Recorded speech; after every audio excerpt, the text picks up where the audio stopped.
गुरुर्ब्रह्मा गुरुर्विष्णुः गुरुर्देवो महेश्वरः गुरुर्साक्षात् परं ब्रह्म तस्मै श्रीगुरवे नमः। वक्रतुण्डमहाकाय सूर्यकोटिसमप्रभा निर्विघ्नं कुरु मे देव सर्वकार्येषु सर्वदा। सरस्वती नमस्तुभ्यं वरदे कामरूपिणि विद्यारम्भं करिष्यामि सिद्धिर्भवतु मे सदा। कृष्णाय वासुदेवाय देवकीनन्दनाय च नन्दगोपकुमाराय गोविन्दाय नमो नमः। ॐ पार्थाय प्रतिबोधितां भगवता नारायणेन स्वयं व्यासेन ग्रथितां पुराणमुनिना मध्ये महाभारतम् अद्वैतामृतवर्षिणीं भगवतीम् अष्टादशाध्यायिनीम् अम्बा त्वामनुसन्दधामि भगवद्गीते भवद्वेषिणीम्। नमोऽस्तु ते व्यासविशालबुद्धे फुल्लारविन्दायतपत्रनेत्र येन त्वया भारततैलपूर्णः प्रज्वालितो ज्ञानमयप्रदीपः। प्रपन्नपारिजाताय तोत्रवेत्रैकपाणये ज्ञानमुद्राय कृष्णाय गीतामृतदुहे नमः। वसुदेवसुतं देवं कंसचाणूरमर्दनं देवकी परमानन्दं कृष्णं वन्दे जगद्गुरुं। भीष्मद्रोणतटा जयद्रथजला गान्धारनीलोत्पला शल्यग्राहवती कृपेण वहनी कर्णेन वेलाकुला अश्वत्थामविकर्णघोरमकरा दुर्योधनावर्तिनी सोत्तीर्णा खलु पाण्डवैरणनदी कैवर्तकः केशवः। पाराशर्यवचः सरोजममलं गीतार्थगन्धोत्कटं नानाख्यानककेसरं हरिकथा सम्बोधनाबोधितं लोके सज्जनषट्पदैरहरः पेपीयमानं मुदा भूयात् भारतपङ्कजं कलिमलप्रध्वंसिनः श्रेयसे। मूकं करोति वाचालं पङ्गुं लङ्घयते गिरिं यत्कृपातमहं वन्दे परमानन्दमाधवम्। गीताशास्त्रमिदं पुण्यं यः पठेत् प्रयतः पुमान् विष्णोः पदमवाप्नोति भयशोकविवर्जितः। गीताध्ययनशीलस्य प्राणायामपरस्य च नैव सन्ति हि पापानि पूर्वजन्मकृतानि च। मलनिर्मोचनं पुंसां जलस्नानं दिने दिने सकृद्गीताम्भसि स्नानं संसारमलनाशनं।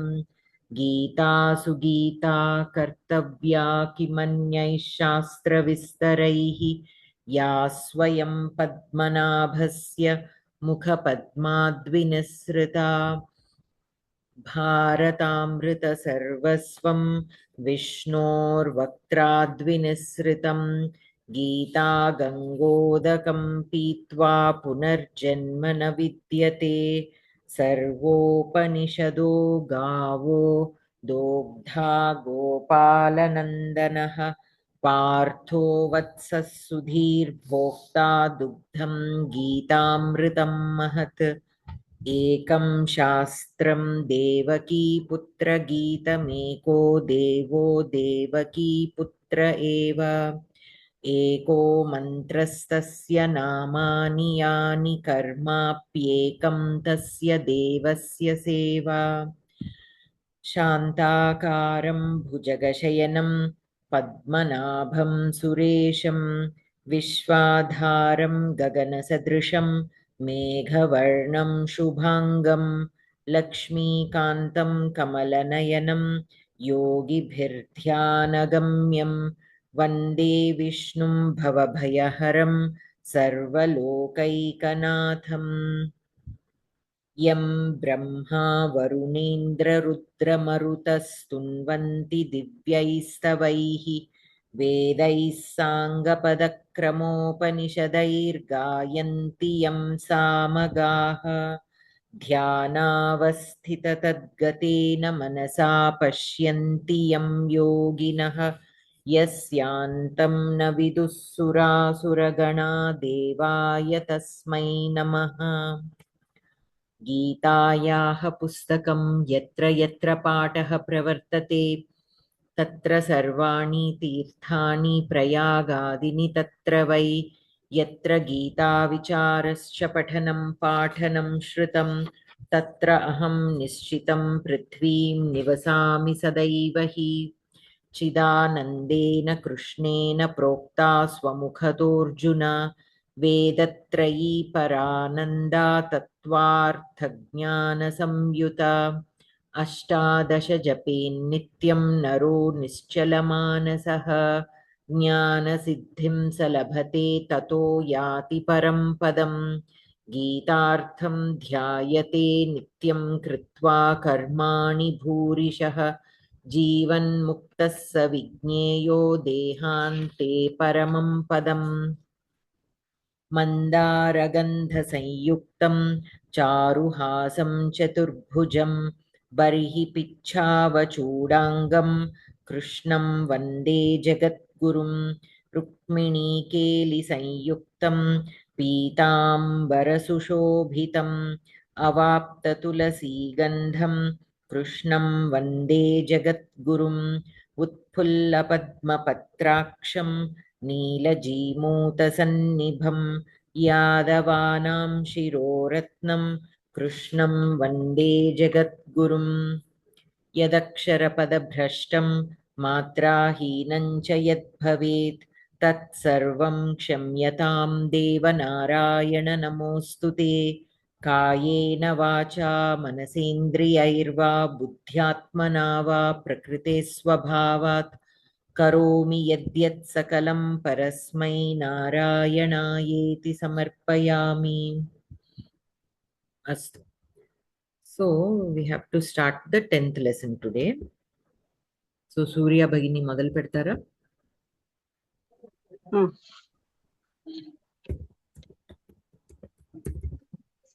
श्रीमद्भगवद्गीता दशमोऽध्यायः विभूतियोगः भूय एव महाबाहो शृणु मे परमं वचः यत्तेऽहं प्रीयमाणस्य वक्ष्यामि हितकाम्यया కొంచెం పెద్దగా చదవండి సౌండ్ భూయ భూయ ఈ త్వాంతం అవుతుందా ఇది భూయః అవ్యయం అవుతుంది భూయః అవ్యయం ఏవ అవ్యయం మహాబాహో మహాబాహుః ప్రథమ పురుష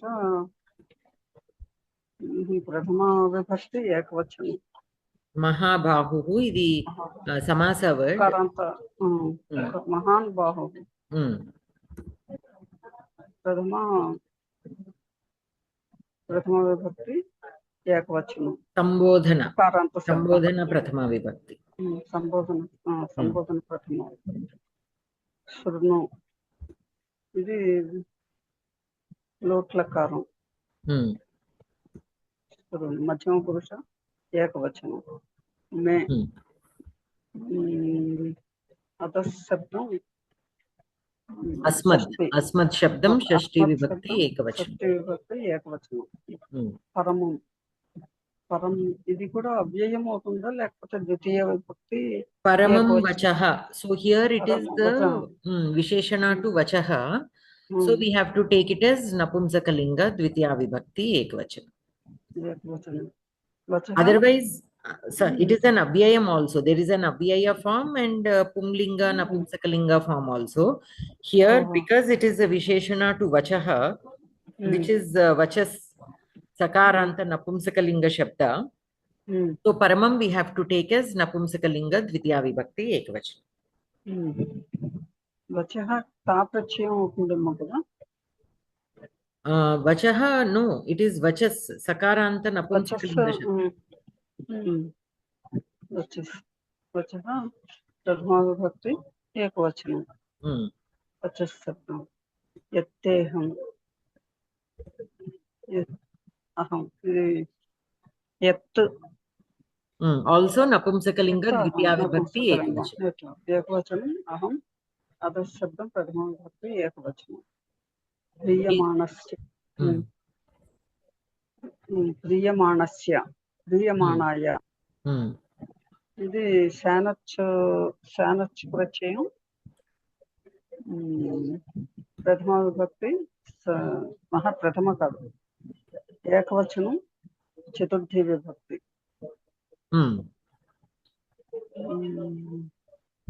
ఇది ప్రియమాణ అంటే ప్రీ ధాతు అవుతుందా? ఇది ప్రీ ప్రాతిపదికం అవుతుందా? ఇది క్రియాపదం అనొచ్చా లేకపోతే ప్రియమాణ అకారాంత పుంలింగ శబ్దం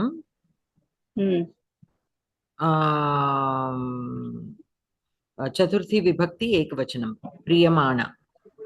ప్రియమాణాయ ఇస్ చతుర్థి ఏకవచనం. అంటే ధాతువు నుంచి వచ్చిన ప్రాతిపదికం. అవును. ప్రీ ధాతు అవుతుందా? ప్రియమాణం కదా. సో ప్రియ అంటే ఇట్స్ నాట్ ప్యూర్లీ ధాతు. ఇట్ బికమ్స్ అ ప్రాతిపదికం అండ్ దెన్ ద ధాతు కమ్స్. సారీ, అంటే ధాతు నుంచి ఇట్ హ్యాస్ ఆల్రెడీ బికమ్ ప్రాతిపదికం. ప్రీ ధాతు we can say. yes.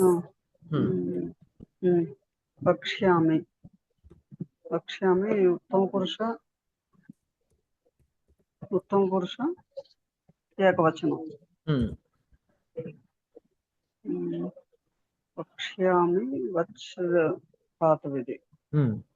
Pre Dhatu only. ప్రియమాణ is pre ధాతు. హితకామ్యయ ఇది కూడా so hitakamyaya is again a samasa word. hitakamyaya hitam hitasya kamya hitakamya. So shashti tatpurusha. hitasya kamyaya అంటే for your hitam, for your hitam I am telling this. So hitasya kamya, my desire is for your hitam. So hitasya kamyam. So shashti tatpurusha. For that purpose, kamyaya, because of that kamya that I have, I am telling you this. Why am I telling you? Aham vakshyami. Why am I telling you? Hitakamyaya, nee manchi kori. I want the best for you, for your benefit, for your benefit. I am telling this. So here hitakamyaya will become hetu. Tritiya vibhakti, but hetu. It is not karanakarakam. Because we are not using this desire as an instrument. Tell. It is the reason to tell. Why am I telling you this? I am telling you this for your own good. So hetu anamata.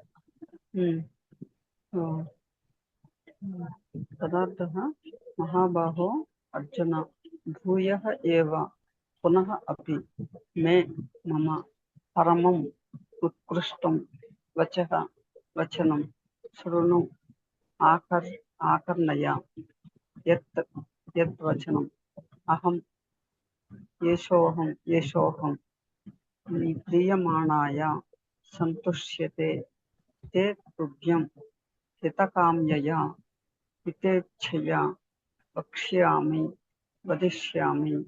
अन्वयः महाबाहो भूयः एव मे परमं वचः शृणु यत् अहं प्रीयमाणाय ते हितकाम्यया वक्ष्यामि। तात्पर्यं महाबाहो पुनः अपि मम उत्कृष्टं वचनम् आकर्णय यत् अहं मम वचनेन सन्तुष्यते ते हितेच्छया वदिष्यामि। व्याकरणं हितस्य काम्या हितकाम्या तया षष्ठी तत्पुरुषः ह्रीन् इति धातोः कर्तरि शानच् प्रीयमाणः इति शब्दः। So here the first kriya padam is shrunu. So there the kartrupadam will be tvam, obviously, but sometimes when a sambodhya word is there, sambodhana word is there, you need not take adhyahritam of tvam. Mahabaho shrunu. Since the sambodhana word is there, it is okay not to take adhyahritam, but if you take also, it is fine. So Mahabaho tvam shrunu. Kam or kim shrunu vachaha. Kasya vachaha me vachaha. Kidrishaha vachaha paramam vachaha. So me paramam vachaha tvam shrunu. Katham shrunu bhuyaha eva. Means again. Bhuyaha eva tvam shrunu. Mama vachaha. Here me is given. Though me is given, it is Chaturthi. We have to take it as Chaturthi. No, sorry. Shashti Vibhakti. Mama. It is in the meaning of Mama. So it is Shashti. Okay. That May form is there for Chaturthi also. But here we have to take it as Shashti. Both forms are there. Here, according to the meaning, Shashti Vibhakti is applicable. So that is the first part. So me paramam vachaha shrunu. Yat, by listening to that, okay, here yat is coming into the second part. By listening to that, it means by listening to that, yat aham vakshyami. So you listen to that vachaha, which yat I am going to tell. Okay, so here yat is connected to paramam vachaha of the first part. Listen to paramam vachaha, which I am going to tell. Yat aham vakshyami. Kasmaya or kasmai vakshyami te. Te here is again Yushmat Shabda Chaturthi Vibhakti. For you. What kind of you? Priyamanaya te. Okay, I am telling this for you. And what kind of you I am telling? Priyamanaya. Means you are willing to listen. You also have the desire to listen to what I am saying. You are listening to what I am saying with liking towards learning. So priyamanaya. And why am I telling this? Hitakamyaya. For your own benefit. Okay? By wanting or keeping your benefit in my mind, I am telling you this. So if you are not interested, I will not tell. That priyamanaya indicates that. Because you are interested in what I have to tell, I am telling you this. For your own benefit. If you were not interested, I wouldn't have told. Atla. So out of all the people, why did Krishna tell this to Arjuna? Because he was the one who asked. He was the one who had that kind of desire to understand, right? He was the one with all the questions. Why should I kill them? Why should I don't want this? You know, why this? Why that? All this, Arjuna had all these questions. So he has that desire to know. And he is asking with so much of interest in learning. That is why I am telling you. So all that is indicated by this word priyamanaya te. He can simply say, I am telling you this for your own benefit. But why did he choose Arjuna to tell all this? Because Arjuna also is showing that kind of interest to learn, understand the Paramatma Tattvam. That is why I am telling you. And here Bhuyaha, in the first part, so in the second part, the Kriya Padam is Vakshyami. Kartrupadam for that is Aham. Yat will become the Karma Padam. Yat Aham Vakshyami. Okay, whatever I am telling you. That is that Paramam Vacha which you have to listen to. Okay. So here in the first part of the sentence, we have Bhuyaha. Bhuyaha Shrunu. Again you listen. So what is the significance again of this Bhuyaha? In all the Adhyayas, he has been repeatedly telling certain things. And now he is saying, you again listen to my Paramam Vachaha. He has already told whatever he wanted to tell many times, he told in different ways. So why this word Bhuyaha is for that same reason, to emphasize on the importance of this Paramatma Tattva Jnanam, one thing. And another thing is, no matter how many times it has been told, it is difficult to understand. It is very difficult for anyone to understand the Paramatma Tattva Jnanam. So that is the reason why you listen again to my Paramam Vachaha. Okay, why is it difficult? Because in the next shloka it will be told, even for the Devatas, even for the Maharshis, it was very difficult to understand Paramatma Tattva Jnanam. Even for Indra, we think they are all Devatas. So they already understand the Paramatma Tattva Jnanam. No, not really. So some examples will be told, you know, how even the Devatas, how will they become Devatas? We have already seen earlier that for somebody to become Devata, they need to have all the Satvikatvam, right? Everything that they do with a good heart and everything in the benefit and everything. But still, even for them, it is difficult to understand the Paramatma Tattva Jnanam. Even for Maharshis who have done Kathora Tapas, even for them, they might have achieved many things. It is not like they did not achieve anything. They have achieved many things, many powers, so many things. But still, that Paramatma Tattva Jnanam is completely not within them for some reasons. Mostly it is Ahankara. Because of Ahankara only, many times Devatas or even Maharshis are not able to understand the Paramatma Tattva Jnanam. We see that in many stories how some Maharshis, after performing certain tapas, they achieve so many powers, and then along with the powers, they will also get this Ahankara, that I am so powerful. The minute Ahankara is there, how can you realize Paramatma? అంటే తపశ్శక్తి ఉంది కానీ అహంకారం పోలేదు. అహంకారం పోలేదు. ఇంకా కొంతమందికి వస్తుంది కూడా. Some people will get more ahankara after performing so much of tapas. Why? Because they will obtain some special powers, and with those powers they will have more ahankara. Unknowingly they will get into this, they will possess this ahankara. And the minute ahankara is there, what will become? Why are they having this ahankara? Oh, I have achieved that. That kartrutvam comes. Okay, they are not understanding the fact that Paramatma is there everywhere. Paramatma is the one who is giving us this, or the reason behind certain things. If I am able to do this, it is because of the blessings that I have, or from whatever how to say this, the punya karmas that I have done in the past, right? All this. But even if it is you who has done the punya karmas in the past, again this is a big cycle. If you have done so many punya karmas, then why are you still here? Why didn't you obtain moksha? It is because still there are some things that we are not able to overcome. It could be the phalapeksha, it could be the attachment, it could be many things. So that we have to keep in mind. okay, today I am able to obtain all these powers because I have done some satkarma charana, I have done some kathora tapas, whatever. But still I am in this world, which means I have not attained moksha, which means there are still certain things I need to work on. That we should not forget.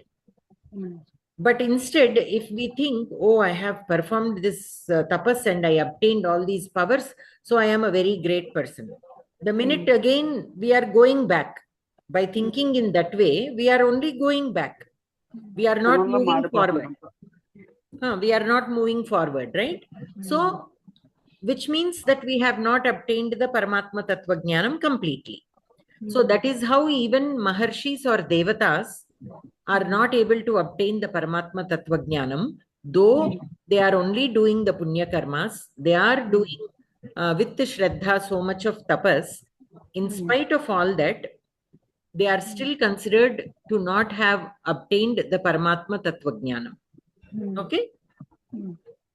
So that is why this bhuyaha is there. Bhuyaha reminds us that we have to constantly work on understanding the Paramatma Tattva Jnanam. In every word or in every shloka, what is being told again, the same thing is being told, but a little differently, in a different way. So that we will understand the Paramatma Tattva Jnanam in a complete way. Only if one way it is told, not always it is easy to understand, because there is so much to it. There are so many aspects in obtaining Paramatma Tattva Jnanam. Why? Because until now, what many of us thought, if we keep doing Satkarma Charana, it is enough. Right? Didn't we think like that before starting to study all the shlokas? Initially, what is our perception? If we do good, if we do not harm anybody, and if we keep doing good things, that is enough. That is what we thought. But after we started studying the shlokas, what did we understand? Simply doing good things is not enough. We should do without kartrutvam. We should do without any phalapeksha.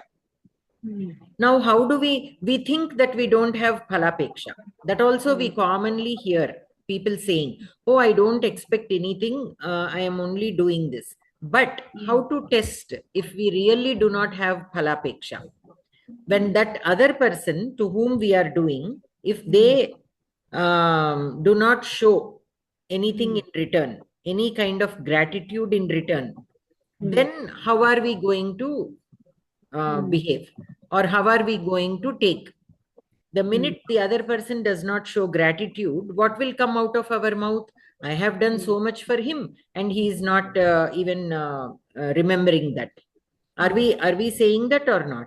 So the minute we say that, we have to realize that, oh, I still have the phalapeksha. Whatever it is, even we may not expect something back from him, like in like money or something like that. Even that gratitude, why should we expect that gratitude? We did it out of our own free will. If we have done it out of our own free will, then we should not have any kind of expectation from that person.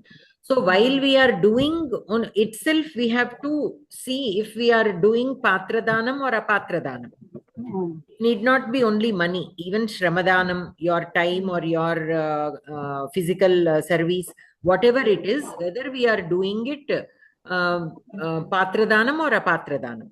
Say, for example, there is a healthy, sound person. Okay, he is only lazy to do some things. You are going and helping him for whatever reason. Okay, so that is apatradanam. He is able to do his work. Why should you go and help him? You are only encouraging him to depend on others for no reason. So that is apatradanam. And obviously, when he's in a position to do, but he's not doing because of laziness, he will definitely not recognize your deed. So definitely tomorrow again, he is lazy to do his own things. Why will he come and do something for you? So obviously he may not come and do anything for you. Then you will say, oh, I have done so much for him and he is not doing anything for me. So to start with, we have done an apatra danam, and then we are expecting something in return, both of which are wrong. both of which are wrong. So there is no necessity. Now say, let us take an example of a person who is really in need. Okay, he is really in need. Say, for example, a poor man is on the streets and he does not have any food to eat or any water to drink. So we go and give him some food and water. Fine. That is Patradanam. Because he is really in need, we have given him. But we should not expect him, okay, I have given food and water, so he should come and work for me. Something like that we should not expect. Expectation. So that is Patradanam, but we should not have an expectation. First thing we have to check is in everything that we do, whether we are doing Patradanam or Apatradanam. And as long as it is Patradanam, we have to do it, and then without any kind of expectation. So if it is a perfect business transaction, then that is a different thing. You know, we pay some money to people for some work to be done. That is again a different thing. That is, since we are in this world, in this prapancha, we have to do some vyaparam, back and forth. Again, in a dharmika way. We should not take advantage of that other person. Make him do so much of work and pay very less. Such things again should not be done. Very in a dharmika way, we have to do all that vyavaharam. So that is again different. But doing things for people out of free will, again, that is another different. Again, with a mutual understanding. Like you know how to teach something and I know how to do something else. Then we both can have a mutual agreement like, okay, I don't have time for everything. Can you do this for me? I will help you with that. That with a how do you say? Upfront, you make that arrangement and do, that is also fine. That is also fine. But projecting it as though you are doing it as a service and then expecting something in return, that will be called as phalapeksha. That will be called as phalapeksha. Since we are living in a world, in a grihastha ashramam, we cannot do everything by ourselves. An arrangement, between people is fine. That there is nothing wrong with it. Such things we can have some kind of phalapeksha, because we cannot do everything, right? We are also humans. We cannot do everything. So we share some work. You do this, I do this. Both of us together will enjoy whatever is done. So that is again fine. But that should be upfront. That kind of expectations should be upfront. Then no problem. But if we project as though I am doing a service to you, and then later on expect something from you, then that should not be the case. That will not be considered correct, because you are giving one kind of impression, but your intention is different. So that will be wrong again. That will imply phalapeksha. That we should not do. So like this. So there is so much to understand. Initially, we thought, okay, if we are doing Satkarma Charana, it is enough. But no, that Satkarma Charana, how it is done, without any kind of attachment, without any kind of phalapeksha, with love, with shraddha. Why with love? Because sometimes we might have to do things that we may not like to do, right? But still we have to do because it is our responsibility. So how do we do that? How do we learn to do it with love? By thinking of it as a service to Paramatma. Because anyhow we have to do that. Why don't we do it with love, so that it will have some benefit to the other person? I heard in some discourse that even the water that you give to the guests that come to the house, it will carry some energy. Say, for example, you are very busy, you are doing something, somebody asks you for water. They can as well come and get their water, but they asked you to give. Okay, so you are so busy that you are like, why do they have to ask me? They can go and get it. And with that state of mind, you go and give them water. That state of mind will be transferred. That negative energy will be transferred into that water. And it is not good for the person who drinks that water. That kind of, you can go to that level to analyze the energies. So that is the reason why they say that when you are cooking also, you have to cook with a calm mind. We should not cook when we are disturbed. We should first take time to calm down, purify our mind, listen to something which calms our mind, and then go. So that is the reason why, even before cooking, also you have to take a bath and cook. There are some niyamas even before cooking a meal. Why? Because these are all the niyamas. Because a disturbed mind can transfer that negative energy into what we cook, and that will be passed on to the people that eat. Nothing much like, see, when you are calm, you will cook with everything with Shraddha. Again, everything comes down to Shraddha and complete devotion. So when you do anything with Shraddha, it will come out well, right? When it comes out well, whoever is using that also will receive the maximum benefit. If you are doing something hurriedly or with a disturbed mind, what happens?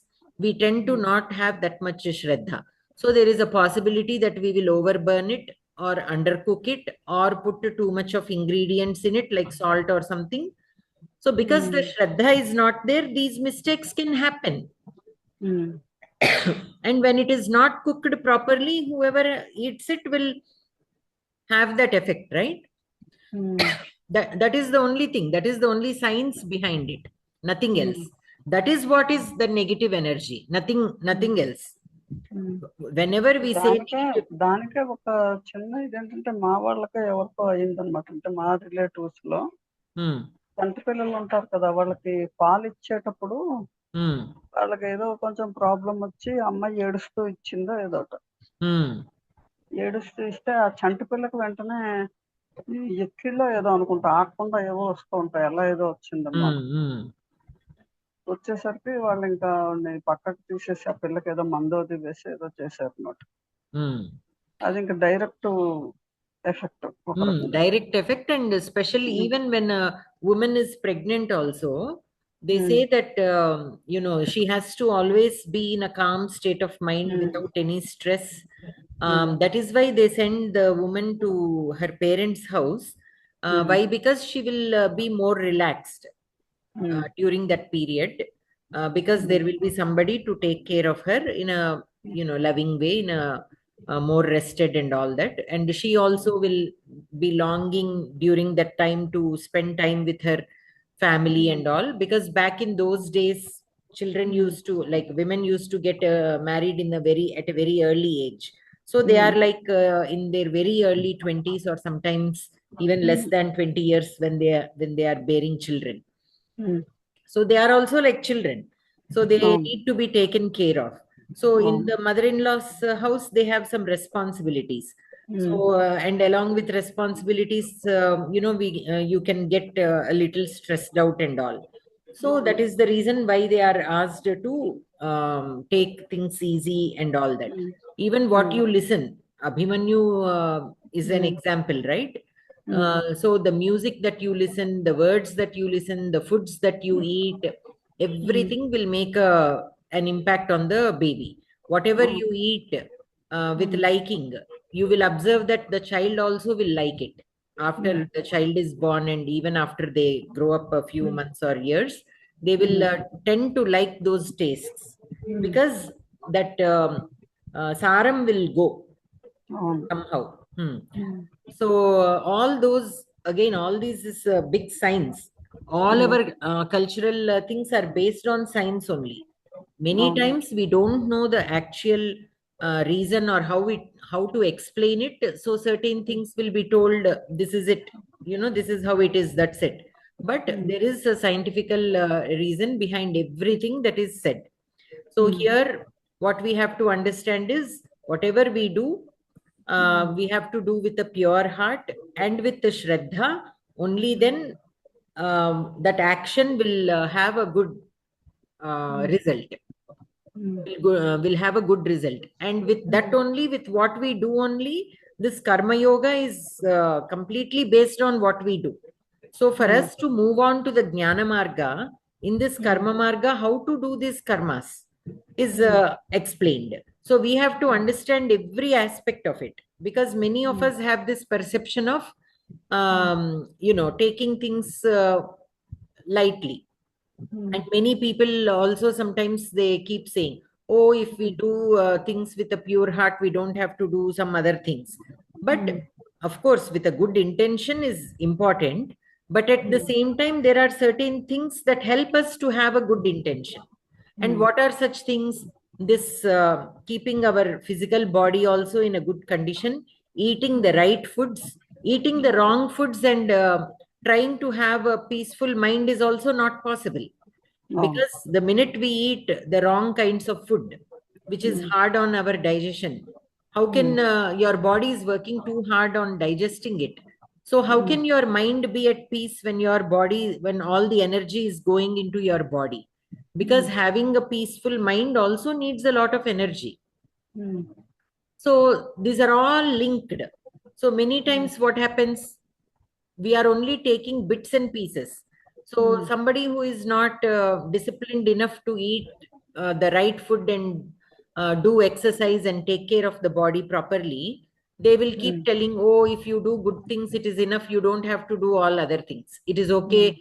Whatever you eat or whatever, however you live, it is okay. But the thing is, it is not okay. Why? Because your body and mind are connected. Whatever you eat will reflect on your mind. So you will be struggling more to bring your mind to peace. That we all might have observed. On a day that you eat heavy meal, which is deep fried, or too many sweets, or too much of oily food and junk food and all that, what happens? Can you be can you, if you observe your body, అప్పుడే suffering వస్తుంది. if you observe your body, you can clearly see the uneasiness. But on a day that you eat light and all the sattvic aharam with less oil and less salt and less sweets and all that, it will be much easy. You will be more attentive also. Your brain will be more attentive. You will feel light, so you feel like doing something. Otherwise, you will be like, simply sitting. That's all. We cannot do anything actively. Our brain also will be a little slow.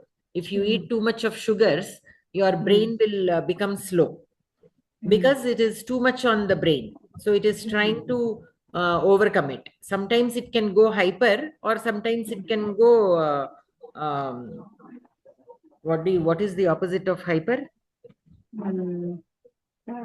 Activeness మామూలు. Sober.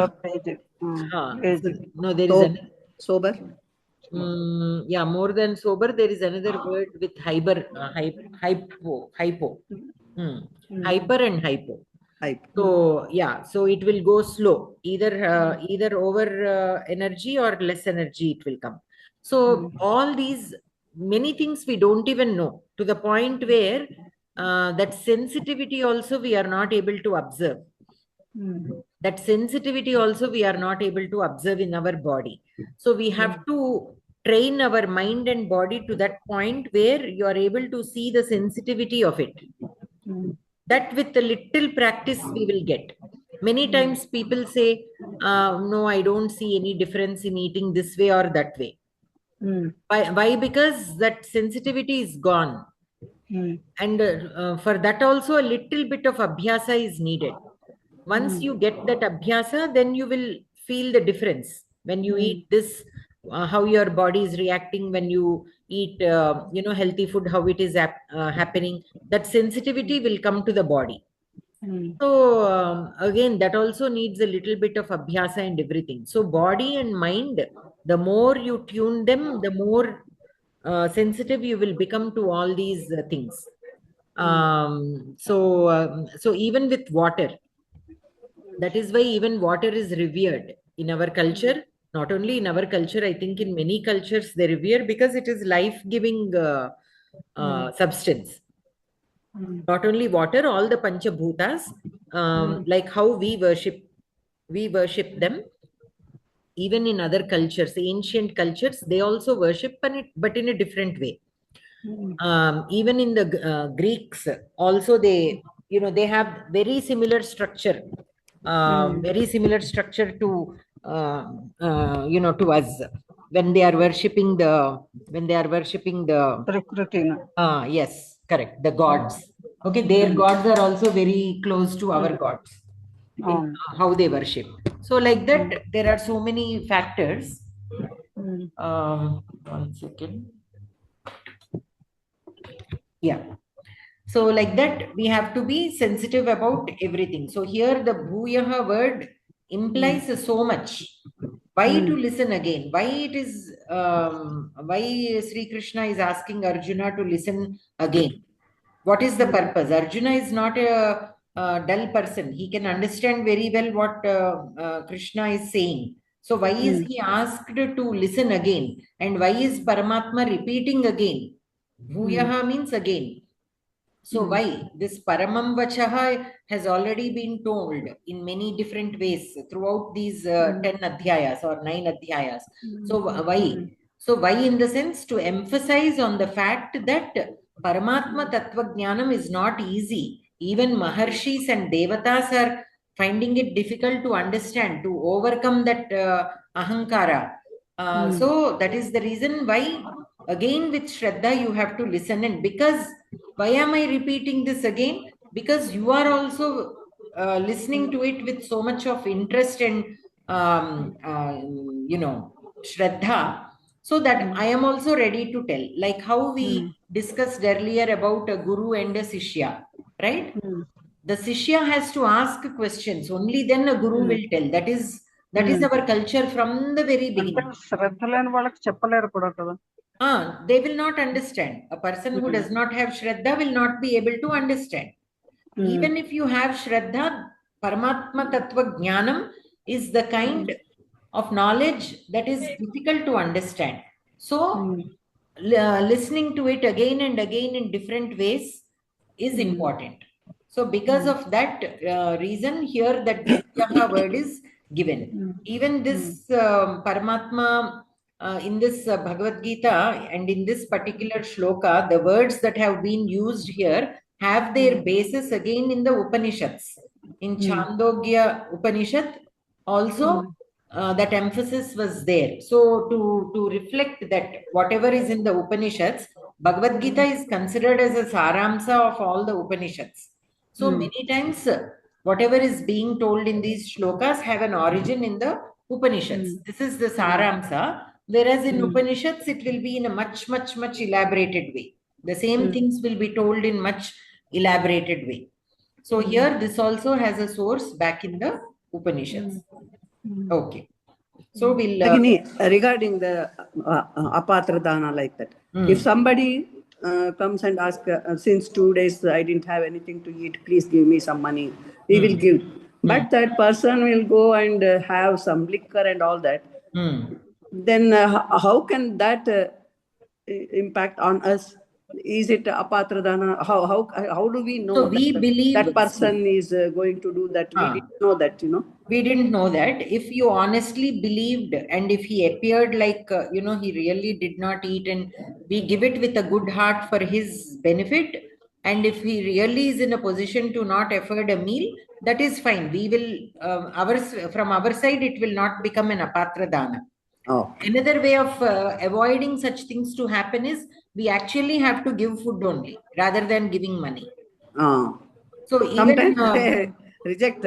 Please give some money. I will buy according to my exactly. That is when we will understand that they are not asking it really for food. For food, okay. So many times when we are going by car, when we stop at the signal lights, many people come asking for money, right? Yes. There was a time where I used to, these days I'm forgetting to do that, but there was a time because I'm not going out as much, when the kids were still in school, I used to go out almost every day to take them to classes or here and there.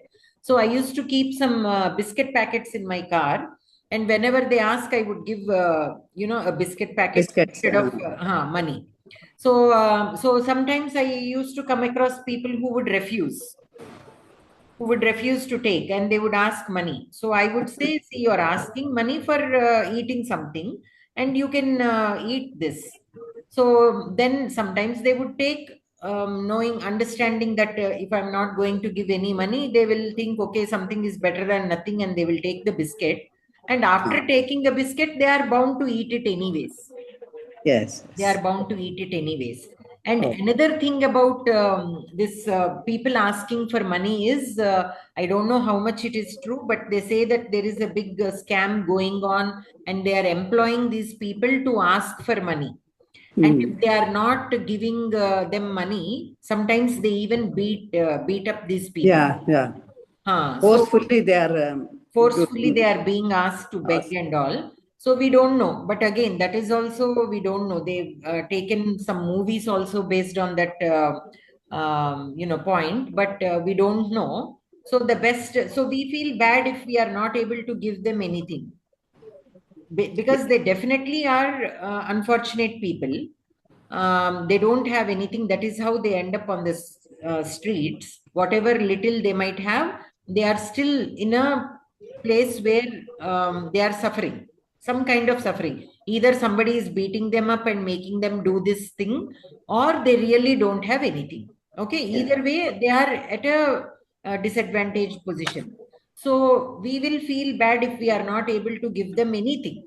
So instead of giving money, because that has in our mind, we have a doubt whether they are using that money for the right cause or not. You have that doubt in your mind. Yes. So to make the best out of the situation, we have to carry something with us, and whenever we find somebody, we can give. So why I used biscuits is because it does not spoil soon. Yeah. There was a time where I was carrying bananas, but bananas tend to spoil sooner. Yes. So it is hard. On that particular day, if we don't find anybody who comes and asks us, then that day we cannot give the banana. And in a car, usually it is hot and they tend to spoil sooner. In at home, they last a little longer. But if you keep it in your car and go here and there, Yeah. they spoil. So I ended up using biscuits. Biscuits. They can eat immediately also. Or sometimes we can give them stuff like that, some kind of groceries, small packets of rice or dal, such things. So that way they have to eat it today or tomorrow. They have to make use of it, so they will at least eat it. Yes. But if we give money, and if we have in our mind, Arey, I gave them money, but I don't know if they really used it for the right reason. Did they drink or did they use it for something else? So that conscious, we don't have to feel bad about thinking even in that way. So the best way to be free of guilt and still be able to help somebody is give such things which they can actually use it in a proper way. Even if they don't use it, they will give it to somebody who will actually use it. So somehow or the other, a person who is hungry only will eat. Yes. That way we can help ourselves do the right thing.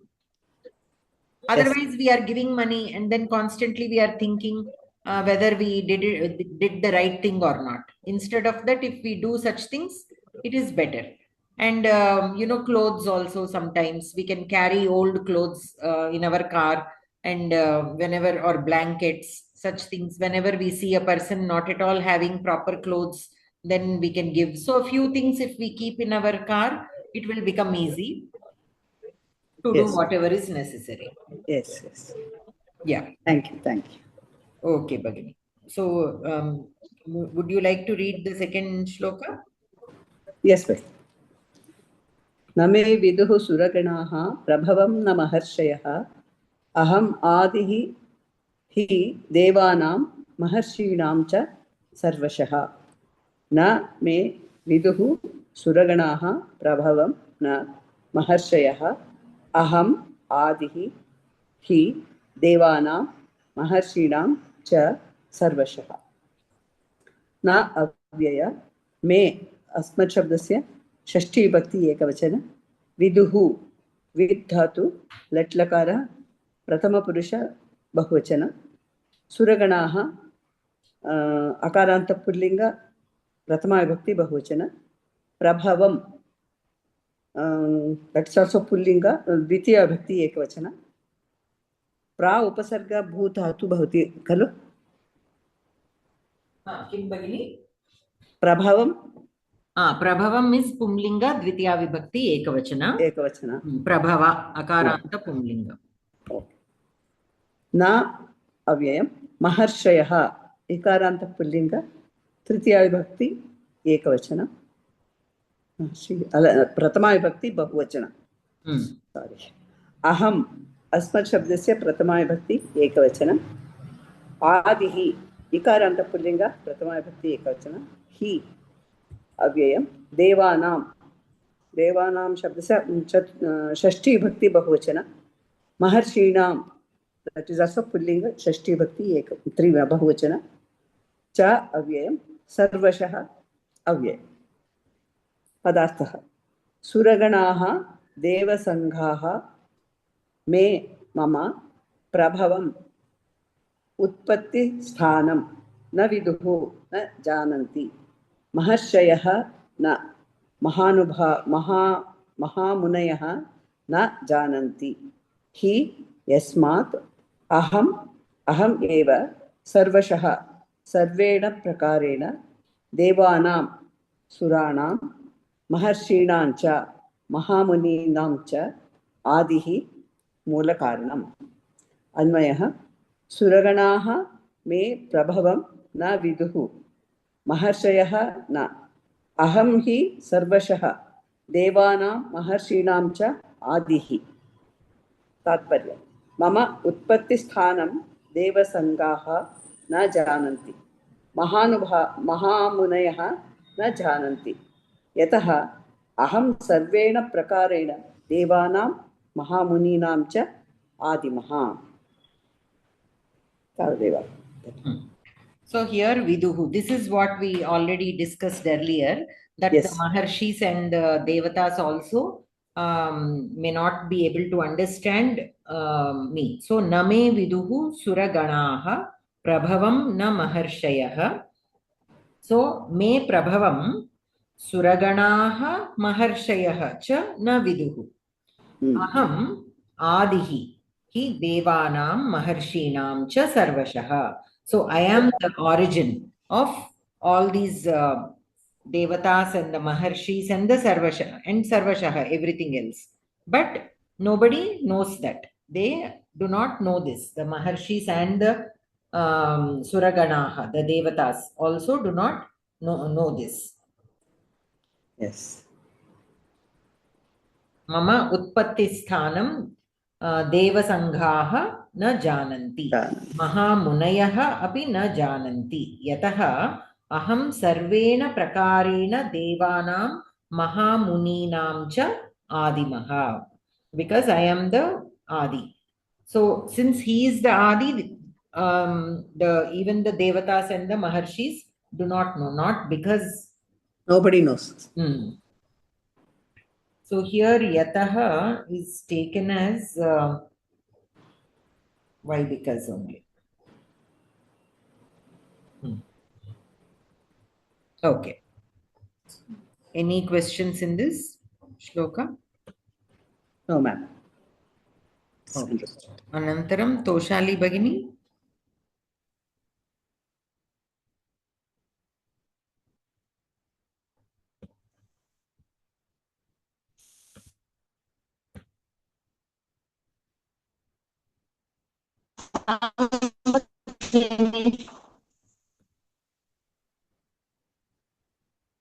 यो मामजमेश्वरम् असम्मूढः समर्थ्यः माम् अजम् असम्मूढः सः मर्तेषु सर्वपापैः एकवचन यत् शब्दस्य माम् षष्ठी एकवचन अस्मत् शब्दस्य एकवचन माम् इस् अस्मत् शब्द. यस यस यस द्वितीया एकवचन अजम्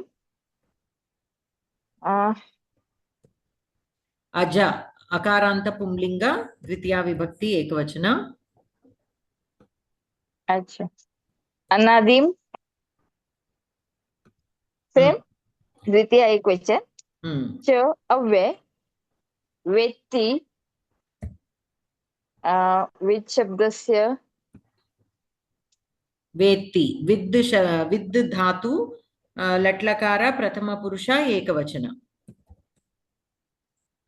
ओके लोकमहेश्वरम्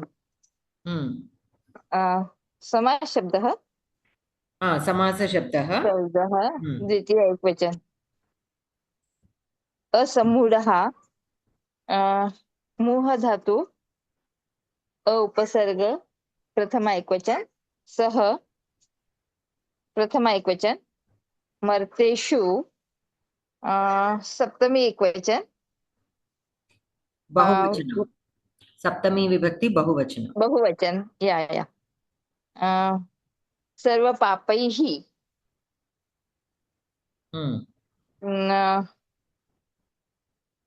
तृतीय एकवचन बहुवचनम्. हाँ बहुवचन. प्रमुच्यते प्र उपसर्ग मुच् धातु मुच् धातु लट् लकार एकवचन प्रथम पुरुष एकवचन. पदार्थः यः यः मानवः. असम्मूढः मोहरहितः माम् अजं जन्मरहितम् अनादिम् आदिरहितं लोकमहेश्वरं च लोकाधिपतिं च वेत्ति वेद. सह मर्तेषु सह मानवेषु सर्वपापैः सकलपापैः प्रमुच्यते विमुक्तो भवति. अन्वयः यः असम्मूढः माम् अजम् अनादिं लोकमहेश्वरं च वेत्ति सः मर्तेषु सर्वपापैः प्रमुच्यते. तात्पर्यं यः मोहरहितः माम् अजम् आदिरहितं लोकाधिपतिम् अपि जानाति मानवेषु सः सकलपापैः विमुक्तः भवति. व्याकरणं सम उपसर्गपूर्वकात् मूह धातोः कर्तरिक्त प्रत्यये सम्मूढ शब्दः न सम्मूढः असम्मूढः नय तत्पुरुषः सर्वाणि पापानि तैः सर्व पापैः कर्मधारय. So here vetti is one kriya padam and the second kriya padam is pramuchyate. So vetti kriya padam. So kaha vetti? Yaha vetti. Yaha will be the kartrupadam. Yaha mam vetti. So yaha mam kam vetti lokamaheshwaram ajam anadim mam yaha vetti. So he who knows me as lokamaheshwaram, as ajam, as anadim. He who knows me as these three, then that person saha asammudaha saha martyeshu sarvapapaihi pramuchyate. Okay, so martyeshu asammudaha saha. So among all the people, martyeshu means among all the people. That asammudaha saha means he who is not mudaha. Okay, he who is not murkhaha. Because he knows me, he is asammudaha. He will be freed from all kinds of papas. Sarva papaihi pramuchyate. He will be freed from all the papas. So the minute you obtain this Paramatma Tattva Jnanam, all your papas will be burnt in that instant itself. The minute, sometimes we think, right, how can somebody simply, attain moksha just like that? What happened to all their, papa karmas or even punya karmas? Whether it is good or bad, everything will be burnt. Nothing, no trace will be left. Only then they will be able to obtain moksha. There are two ways. One is to experience everything and then attain moksha slowly, one step at a time, following the right path and then obtaining the Paramatma Tattva Jnanam. But anyways, at any point, many times, obtaining knowledge is like lighting something. So now darkness is there. The minute you light a lamp, everywhere that light is there. It won't happen slowly, right? Just like that only it will happen. So anytime obtaining a knowledge, understanding something, also many times it will happen like that only. You're struggling, something did not understand. Suddenly that bulb will glow. You will understand, right? Whether any concept also, initially you will have trouble, but suddenly you will understand. So that knowledge, happening of knowledge always happens like that only. But sometimes people will be on the right path for a while, and they are constantly trying to understand, and then it will happen. They are already on that path, seeking for it, seeking for that knowledge. They are in search of that knowledge, and eventually they will obtain. But for some people, whereas you will see that they are on the wrong path. They are doing all the wrong things. But suddenly one day they will obtain this jnana. That also sometimes it can happen. So that sudden change, how did it happen? Within a very short time, they have that thirst to understand. They have that thirst to understand that Paramatma Tattva Jnanam, and when they put all their energies, that Shraddha and everything, and once they understand and obtain that knowledge, then all their previous Papa Karmas will be burnt. So when they are burnt, then they will realize, when they realize the Paramatma, all this will be burnt and they will attain moksha just like that. That also depends on some of the punya karmas that they might have done in the previous lives. And because of that, they have this blessing of obtaining the Paramatma Tattva Jnana. That also happens for the, some of those reasons. For some, that journey will take longer. We see that, right? Some, I think in the Ramadasa story also, what happens is, he was put in jail, right? And he yearns for Rama, for Lord Rama. But then the Rama will appear to that king, that Mughal king. So Ramadasa will ask this only: I've been yearning for you, to see you, for your darshan, and then you gave him the darshan. And he did not even ask for it. But you went and gave him the darshan. But I did not get that darshan. See, he feels that, right? So he has been yearning for it for so long, but he obtained only when he obtained. Whereas that Mughal king, he obtained Rama's darshan without even asking. He has been not even revering Ramadasa, right? But why did he obtain? He must have done something in his past to obtain that darshan. And with that, he also realized, about the greatness of Ramadasa, like that. So there will be many things, many cases, so there is no one particular path of obtaining moksha. It depends on many factors in many ways. But if somebody obtains that knowledge of Paramatma Tattva Jnanam, they are sure to burn away their sins. That much is guaranteed. So that is what it is told here. So he who knows me as Ajam means he who has no birth. Anadim, he who has no beginning. And Loka Maheshwaram, as the Ishvara of this Lokam. Then that kind of Asammudaha is certain to obtain or is certain to be freed from all the papas. So here grammatically one thing that you need to notice is Sarva Papaihi Pramuchyate is given. So Sarva Papaihi is in Tritiya Vibhakti.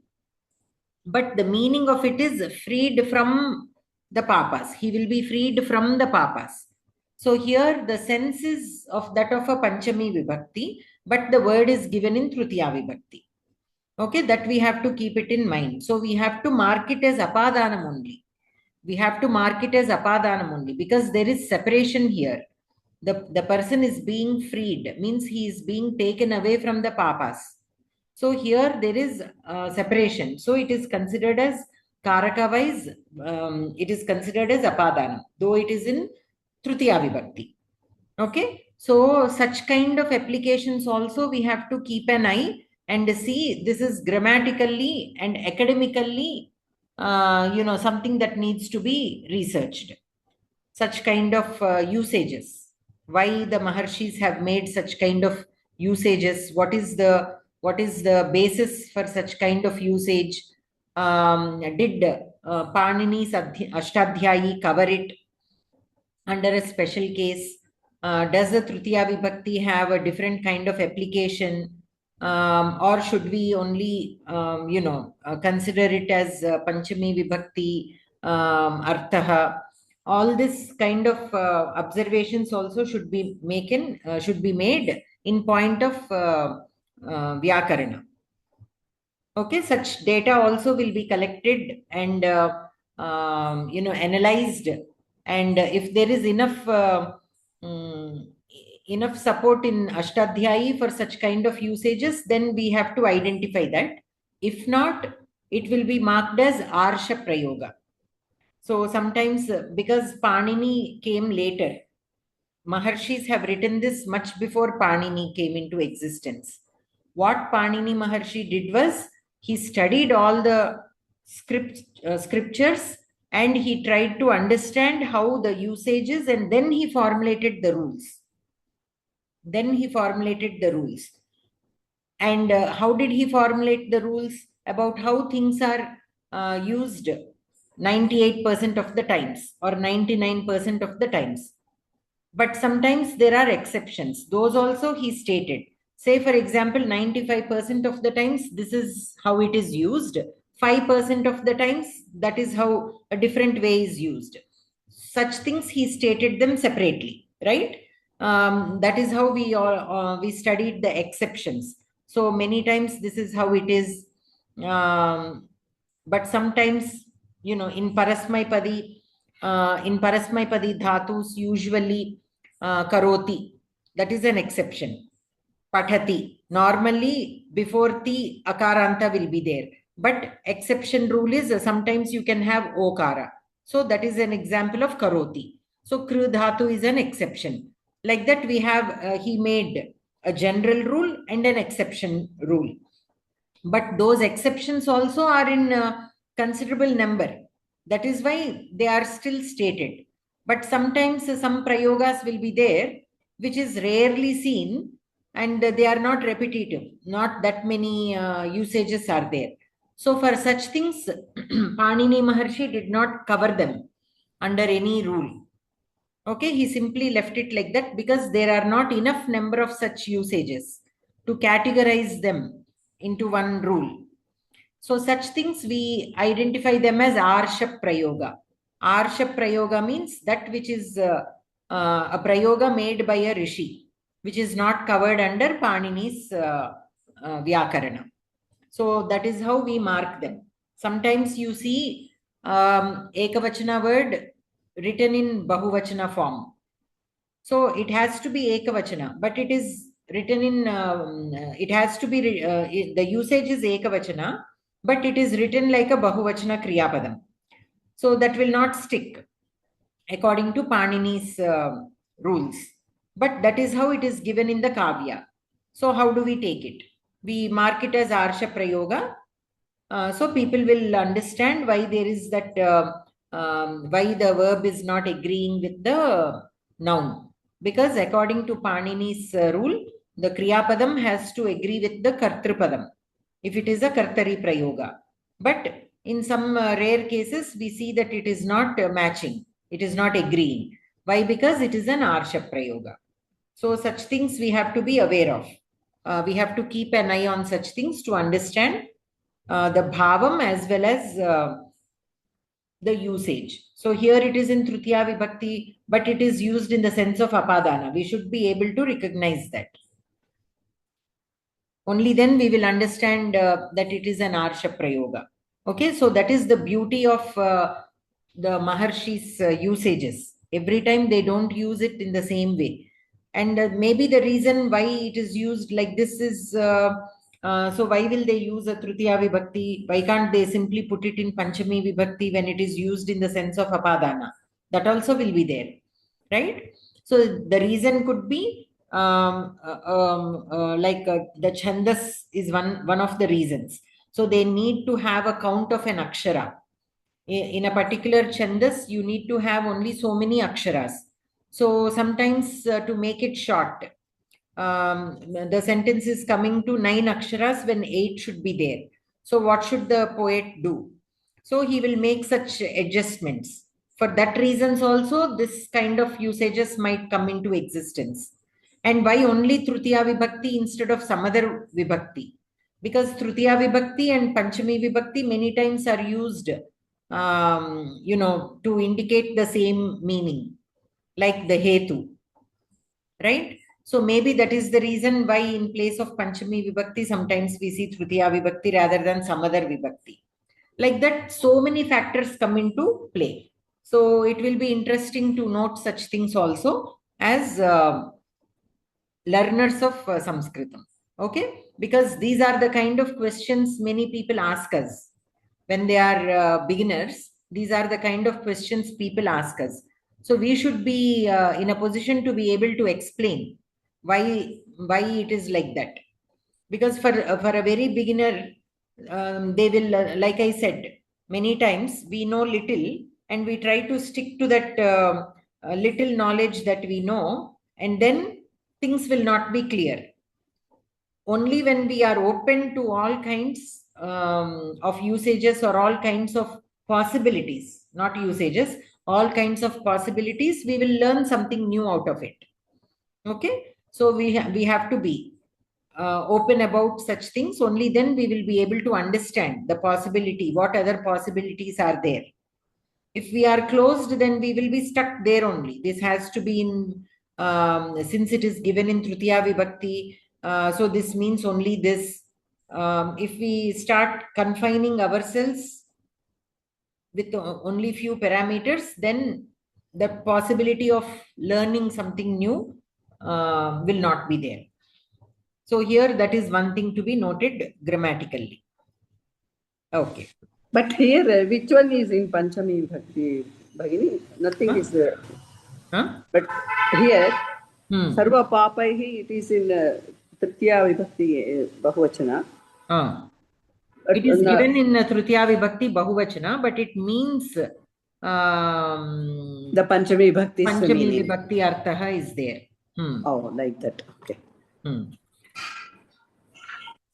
Instead of Papat, it is Papaihi. Yes. Oh. Sarva Papaihi. Okay. Okay. In the meaning also, it is given as Papaihi only. Sakala Papaihi only. It is given in the Tatparyam. They could have given there at least as Papat.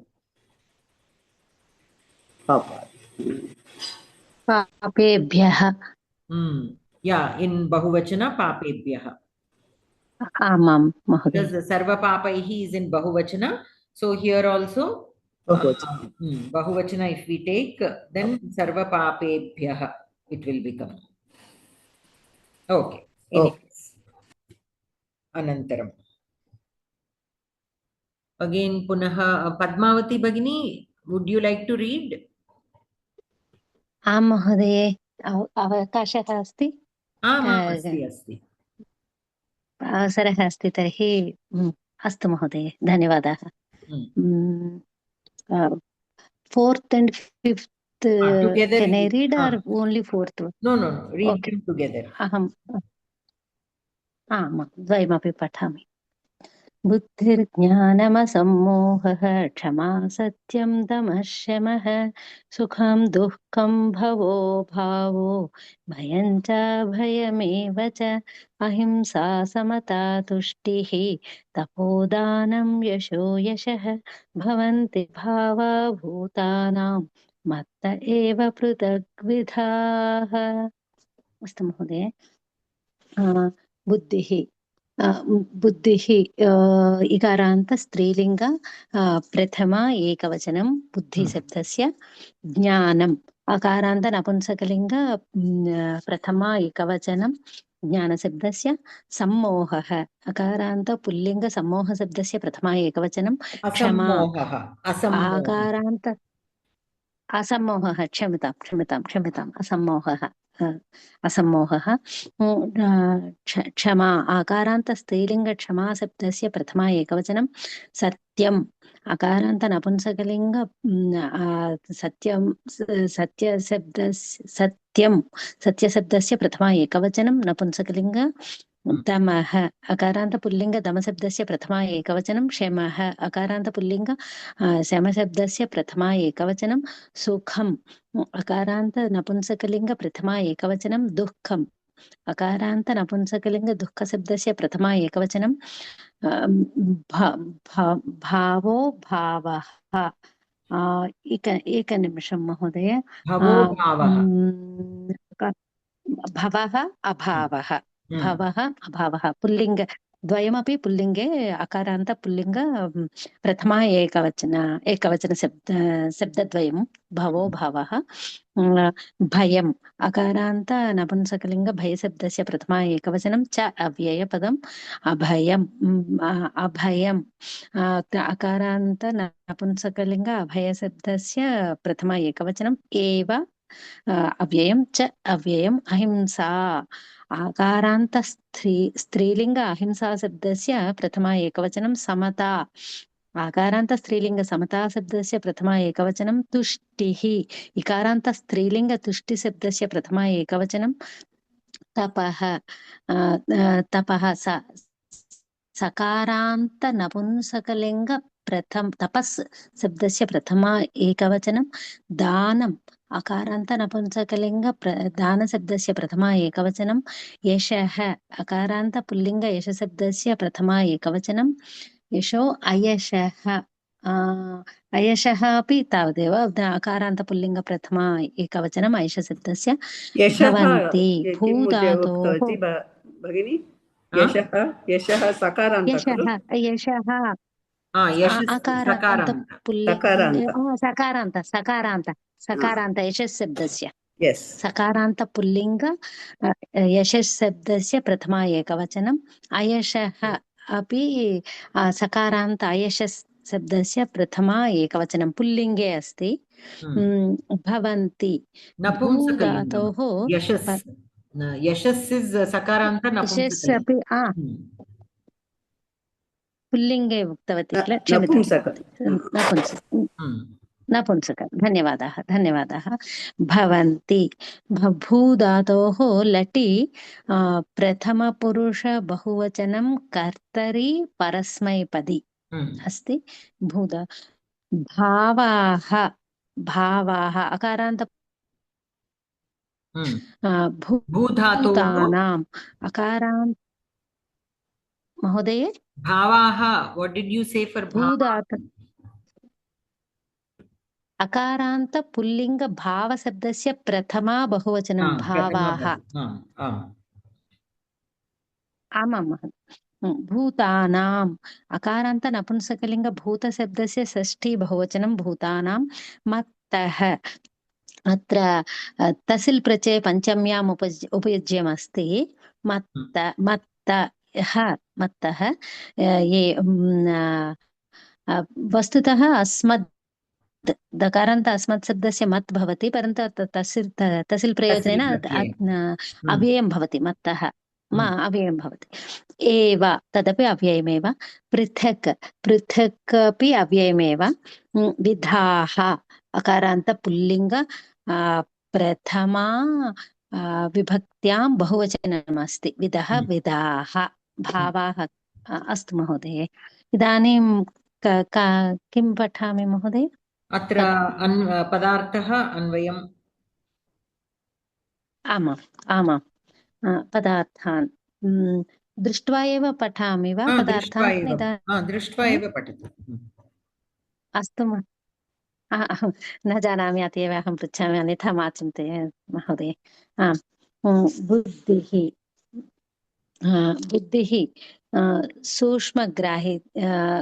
सूक्ष्मग्राहित्वं बुद्धिः ज्ञानं वस्तुज्ञानम् असम्मोहः व्याकुलत्वाभावः अभावः व्याकुलत्वम् अस्तु महोदय क्षमा सहनं सत्यं यथार्थवचनं दमः बाह्येन्द्रियनिग्रहः शमः, अन्तःकरणनिग्रहः सुखम्, आह्लादः दुःखं, संतापः भवः, उद्भवः अभावः, विनाशः भयं च, भीतिः च अभयम् एव च। भीतिराहित्यमपि अहिंसा, अपीडनं, समता, साम्यं, तुष्टिः सन्तोषः, तपः नियमपूर्वकं शरीरपीडनं, दानं, वितरणं, यशः कीर्तिः, अयशः अपकीर्तिः, पृथग्विधाः जस्त्वमस्ति अत्र। एवं नानाप्रकाराः भावाः चित्तवृत्तयः भूतानां प्राणिनां मत्तः एव, मत्तः मतेव ईश्वरात् एव भवन्ति, सम्पद्यन्ते इति। महोदय, इदानीम् अन्वयः वा? अन्वयं पठामि किल? पठतु भगिनि। अस्तु महोदय। बुद्धिः, ज्ञानम्, असम्मोहः, क्षमा, सत्यं, दमः, शमः, सुखं, दुःखं, भवः, अभावः, भयं च अभयम् एव च, अहिंसा, समता, तुष्टिः, तपः, दानं, यशः, अयशः, पृथग्विधाः भावाः भूतानां मत्त एव भवन्ति इति। तात्पर्यं पठामि। सूक्ष्मग्राहित्वम्, आमां, सन्देहः अपि वदनीयं वा महोदय? न, केवलं तात्पर्यं व्याकरणं पठामि। अन्वयं पठति वा? नो चेत् पठतु। अन्वयम् अभवत्, तात्पर्यं सन्धीन् न उक्तवती अहं। सन्धीन् अपि वक्तव्यमस्ति तर्हि प्रयासं करोमि। आमां महोदय, मया प्रयासः क्रियते। इदानीं किञ्चित् भवती परिष्करोतु। बुद्धिः, ज्ञानं योगे अत्र विसर्गस्य रेफः भवति ससदृशोरुः। नेक्स्ट् असम्मोहः, क्षमा, विसर्गस्य जिह्वामूलीयः भवति। सत्यं, दमः, मोनुस्वारः, अनुस्वारसन्धिः अस्ति। दमः, शमः, विकल्पेन विसर्जनीयस्य सः, दमः शमः। अनुस्वारसन्धिः अस्ति। दुःखं, भवः, अत्र अनुस्वारसन्धिः अस्ति। भावाः अभावाः, अत्र विसर्गसन्धि। भवो भावो, भवो भाव, यस्, भवो भाव, भव अभावः, भवः अभाव। अत्र प्रथमं विसर्गसन्धि, विसर्ग उत्वं ऋत्वं पूर्वरूपसन्धि भवति। अभावः भयम्, अत्रापि विसर्गसन्धि गुणसन्धि भवन्ति। भयं च अत्र अनुस्वारसन्धि भवति। च अभय योगे दीर्घसन्धिः भवति। अहिंसा, समता, तुष्टिः, दानं, विसर्गसन्धि त्वं भवति। दानं यशः, सन्धि यश अयशः, विसर्ग गुणः भावाः, मत्ता, अत्र मोनुसन्धिः एव योजने, अत्र योगे विसर्गस्य लोपः भवति। विसर्गस्त्वसन्धि भवति महोदय। आं भगिनि। इदानीं सम्यक् वा, सुष्ठु वा महोदय? सम्यक् भगिनि। अस्तु। धन्यवादः। तात्पर्यं त्वं वस्तुज्ञानं विवेकः सहनं यथार्थवचनं बाह्येन्द्रियनिग्रहः अन्तःकरणनिग्रहः आह्लादः सन्तापः उद्भवः विनाशः भीतिः भीतिराहितोषः तपः दानं कीर्तिः अपकीर्तिः एवं नानाप्रकाराः चित्तवृत्तयः प्राणिनां मत्तः एव सम्पद्यन्ते। व्याकरणं पृथक्ताः येषां ते पृथग्विधाः बहुव्रीहिः। महोदय अस्तु अस्तु भगिनि। सो अत्र एकमेव क्रियापदमस्ति। किमस्ति तत् क्रियापदं किम्? सुखं दुःखं क्रियापदं भवन्ति। भवन्ति किं भवन्ति और के भवन्ति भवन्ति? क्रियापदमस्ति। के भवन्ति? सर्वाणि पदानि स्वीकृत्य न चेत् प्रथमं का भवति, बुद्धिः भवति, किं भवति, ज्ञानं भवति, नो चेत् भवन्ति प्लूरल् अस्ति। एकं निमिषं। भावाः so all these that are mentioned के come under भवन्ति, भावाः भवन्ति। so के भावाः आमा बुद्धिः ज्ञानम् असम्मोहः सर्वम् ओके सर्वं भावाः भूतानां भावाः कीदृशाः भावाः प्रथमं न वा महोदय? कीदृशाः भावाः कीदृशाः these are all भावाः. They are not पृथक्विधाः भावाः. So पृथक्विधाः भावाः पृथक्विधाः भावाः कीदृशाः भावाः पृथक्विधाः भावाः. So के पृथक्विधाः, then we list out all these. So these are different kinds. So they are not visheshanas. These are all different kinds. So we connect all these to prithakvidaha. Prithakvidaha will be visheshana to bhavaha. Kesham bhavaha. Kesham bhavaha. Bhutanam bhavaha.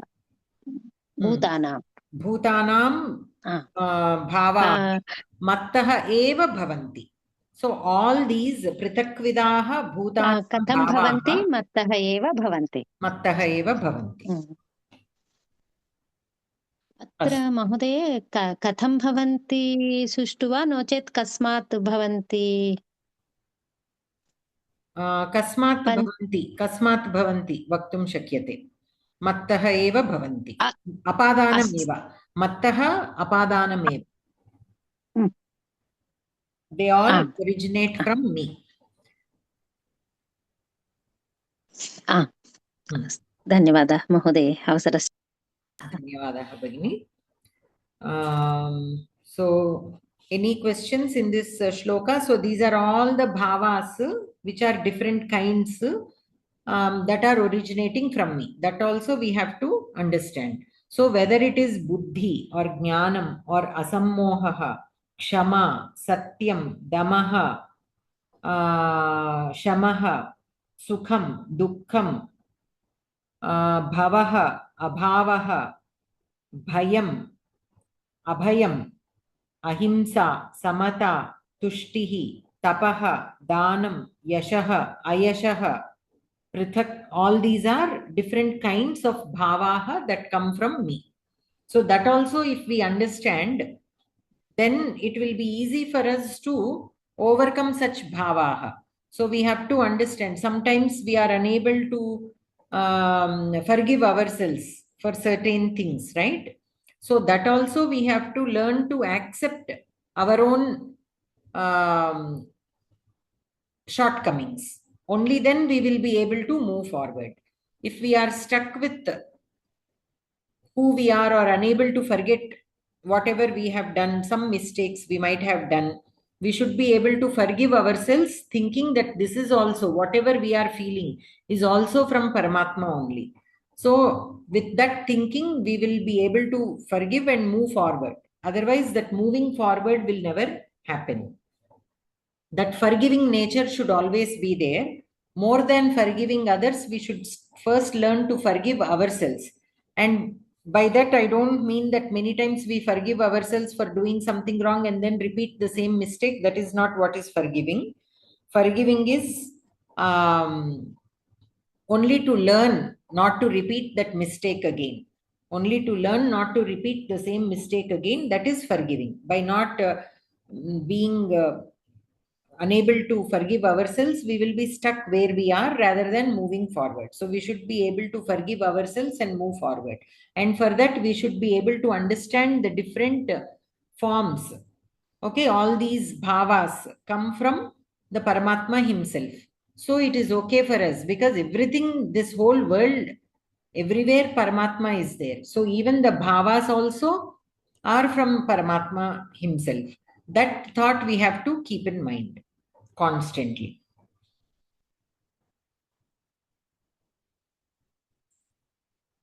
Okay. So earlier we were discussing about how the Devatas and the Maharshis are unable to understand the Paramatma Tattva Jnanam. So in that context, there is a small story. So one time, what happens? There was a big war between the Devatas and the Asuras. And obviously the Devatas have won that war. And so they are so proud of themselves that we have won the war over the Asuras. We are the greatest and all. So Paramatma thinks, okay, we have to teach the Devatas not to get to feel so much of pride. So he goes to them in a form which is unusual, in some rupam, which is Vichitra rupam. He goes. So all the Devatas will see, who is this? The form looks very different, very Vichitram. Who is this? So they will ask Agni, you are the foremost of all the Devatas. You go and ask that Vichitra Rupam who he is. So Agni goes there. So he will ask, who are you? So the Yaksha, that Vichitra Rupam is also called a kind of Yaksha Rupam. So that Vichitra Rupam will say, who are you? So Agni will say, I am Agni, the foremost of all the Devatas. And so what is your speciality? Oh, without me, there is no life. Some kind of that Agni is needed, that warmth is needed for any life to be born. So I am the source of every life. And what else can you do? What is your Shakti? I can burn everything. So then the Vichitra Rupam will put a blade of grass and says, okay, then burn this. No matter what, he is unable to burn that blade of grass. So he will understand that this Vichitra Rupam is something much more powerful than what he thought. So with his ahankaram coming down a little bit, he will come back to the rest of the Devatas and he will say, I don't know. But he will not say this, he's unable to burn it and all. He will simply say, I did not understand that Vichitra Rupam. So then Indra will send Vayu. So Vayu also will go. They are also the same question. So he will say, I am again the source of all the life. Without me, there is no life. So what can you do? I can move everything or anything with my force. So then the Vichitra Rupam will ask, okay, then move this blade of grass. And obviously the Vayu will not be able to move the blade of grass and he will also return. So then Indra will get really curious. How come they are not able to find out? I will go. So he will go. So he will go and the minute he approaches that Vichitra Rupam will vanish. So Indra will feel very offended. At least with Agni and Vayu, that Vichitra Rupam spent some time and spoke to them. But now when I go, even before I could, talk, that Vichitra Rupam disappeared. So he will feel very offended and he will want to know who he really is. So he will decide, I am going to sit here, do tapas or whatever is needed to understand that Vichitra Rupam. And he will sit there and with so much of Shraddha, and he will also think there must be some dosha within me. That is why that Vichitra Rupam disappeared without talking to me. So he will sit there until he until he thinks that he needs to sit there to understand what it is. Then Uma Devi will come, Parvati Devi, in the form of Uma Devi. She will come there and she will tell Indra that the Vichitra Rupam is none other than the Paramatma. So you, with your Shraddha, you stayed here to understand who he is. So with this, you are able to conquer your ahankara, because you need to understand the shortcomings and be able to, only then we will be able to understand anything. See, the minute we think we know something, we won't make an attempt to understand. Only when we think we don't know what it is, only then that attempt to learn will be there. And whenever there is attempt to learn, some learning will happen. So here also, Vayu and Agni did not give the time to learn what that Vichitra Rupam is. The minute they saw that they were not able to do, they simply left. They gave up. They did not wait to see, who are you? I thought I can move anything.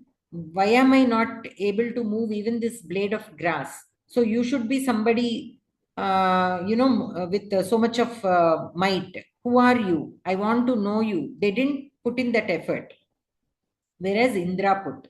So that is the reason why Indra is the god of gods, because the Indra that we know as, in our stories, they describe Indra as some greedy person or whatever. But Indra is supposed to be a very great person who pursues this Paramatma Tattva Jnanam. So that is one story. So to let us, this story helps us understand that even the Devatas are unable to understand the Paramatma Tattva Jnanam, and amongst them, not everybody is also having that Shraddha to learn more about the Paramatma Tattva Jnanam. They realize that they didn't know something, but they did not stay until they are able to learn it. That is what is that Priyamanaha. The usage of that word Priyamanaha in the very first shloka indicates that. So to whom will that Paramatma Tattva Jnanam obtain? To that person who seeks it. So Priyamanaha. So he who wants to learn it with that kind of Shraddha is referred to as Priyamanaha. Okay, that is one story. The other one is about a Maharshi. Like in the shloka, it is given that the Devatas and even the Maharshis cannot understand. So here there is a Maharshi by the name Mankana Maharshi. So he is a great Maharshi. He does tapas every day. And for performing tapas, they need to sit on a particular kind of asana. So that needs darba grass. So every day they have to go and get that darba grass and lay it on their asana and sit on it and meditate and all that, right?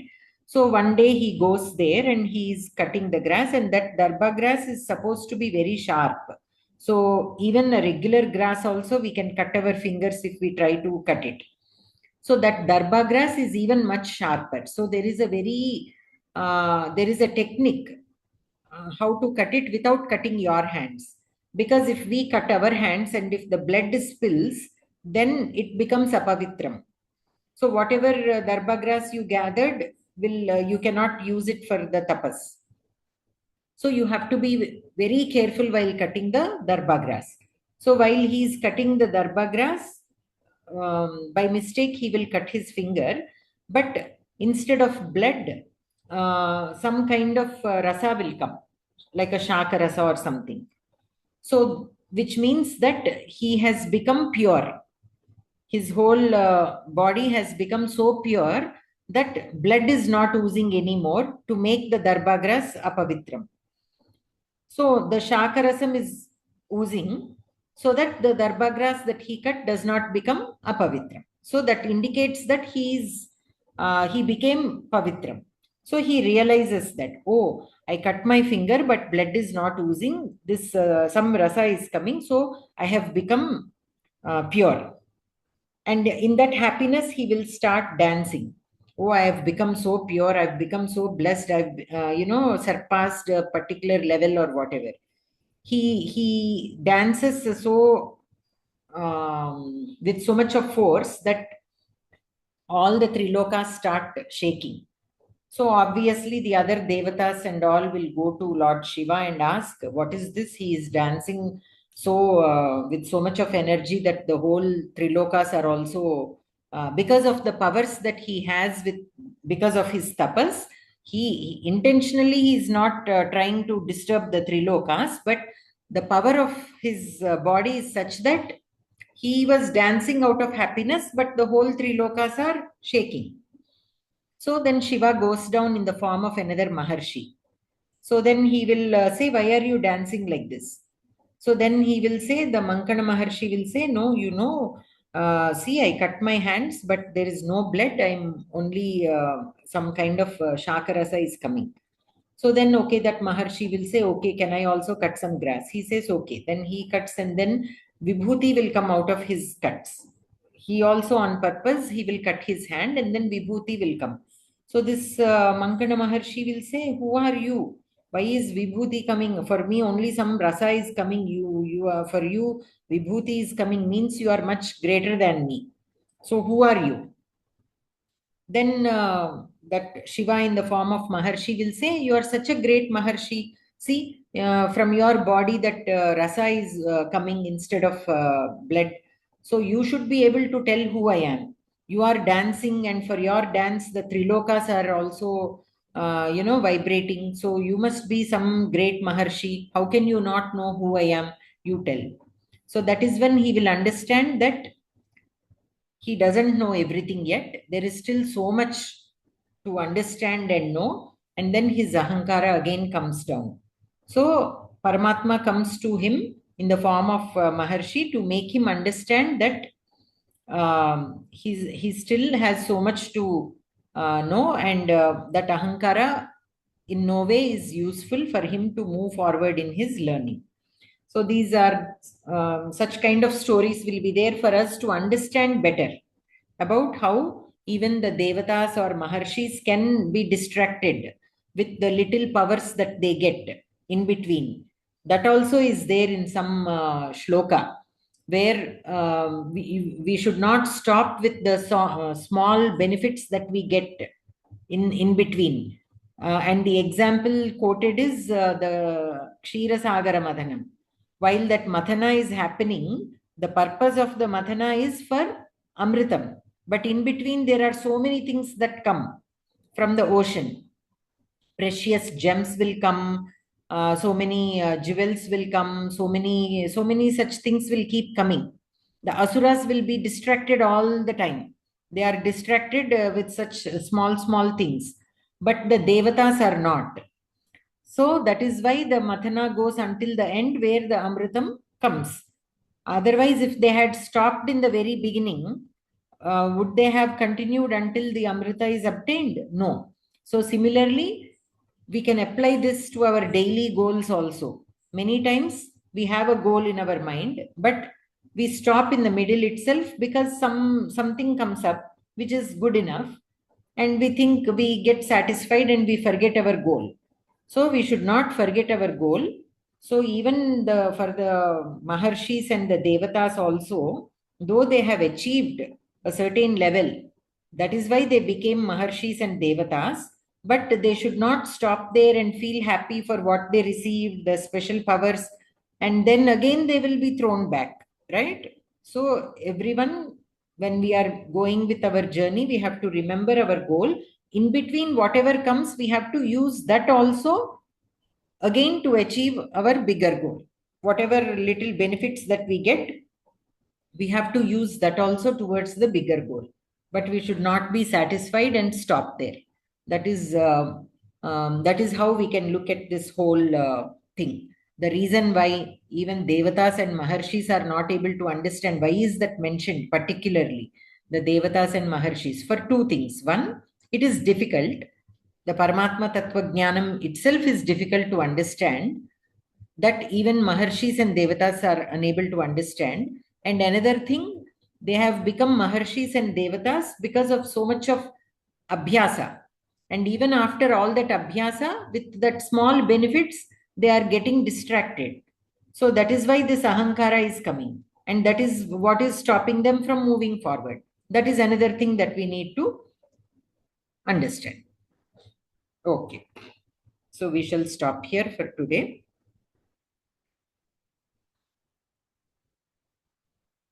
So Savitri Bhagini, would you like to say the Shanti Mantra?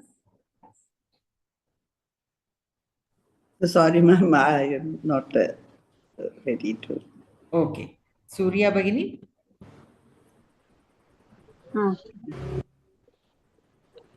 Om Sahana Vavatu Sahano Bhunaktu Saha Viryam Karavavahai Tejasvinavadhitamastu Ma Vidvishavahai Om Shanti Shanti Shanti Hari Om Sarvebhyaha Namaskaram. Dhanyavadaha Bhagini. धन्यवादः. शुभरात्रि. धन्यवादः शुभरात्रि. महोदय.